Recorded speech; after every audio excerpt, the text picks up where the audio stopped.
Here I have MGMS6 and let me show you how to link ambient lighting with your headlights on this car. So at the very beginning, let's start by using the home screen. Here let's find and select the car icon located at the bottom of the screen. From the following list, all you need to do is use the upper menu and choose here the ambient light.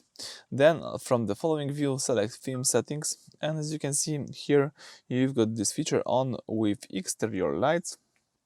So this checkmark option syncs your interior lights with the outside conditions. When turned on, the decorative interior ambient trim will automatically fire up only when your main exterior headlights turn on, such as night or inside dark parking garage, so they don't waste energy during the day. I think it's quite useful, so let me enable this feature.